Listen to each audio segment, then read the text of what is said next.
Hey y'all, so today I'm sharing my recipe for keto chili. So I like chili beans in my traditional chili, so as a replacement, I like to use boiled peanuts. And the Peanut Patch brand is the only brand I've seen in my stores. So I don't know if there's any other brand out there, but you'll want to make sure you get the green boiled peanuts, as they are 3 total carbs and 3 dietary fiber. So ideally, it's 0 net carbs per serving. But I know it seems strange to use peanuts as a bean replacement, but peanuts are legumes. And once they're boiled, they really do soften up, kind of like a chili bean or kidney bean. So you're going to need about 10 minutes to shell each of these.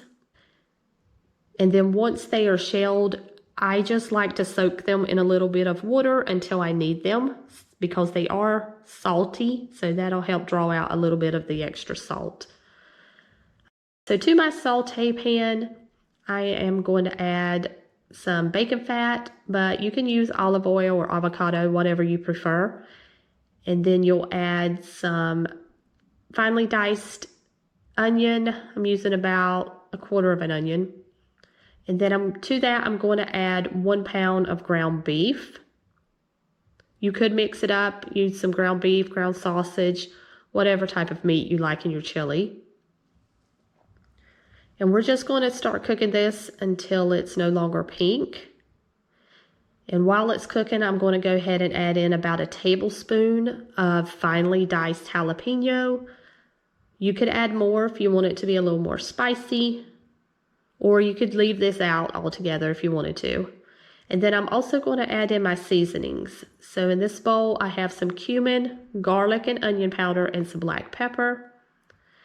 And then I have some paprika, some chili powder, oregano, and dried cilantro.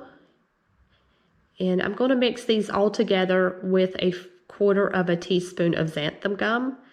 That way, the xanthan gum doesn't clump up once I add it to the meat. So just stir those together, and then we're going to add that to the ground beef.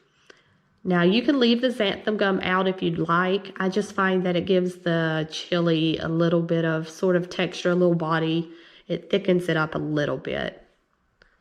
So I'm just going to go ahead and add this to the ground beef and just let it continue to cook.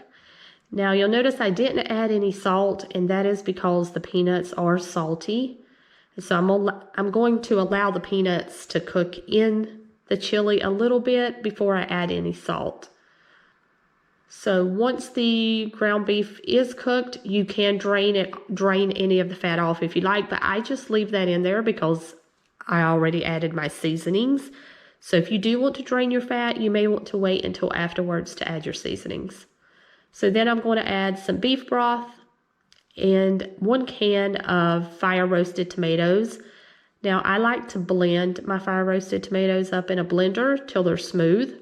You don't have to do that. You could just add them straight from the can, or you could use crushed tomatoes.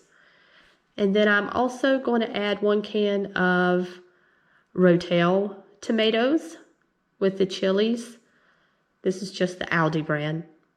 And I'm just going to stir that in, and then we will go ahead and add back in our peanuts.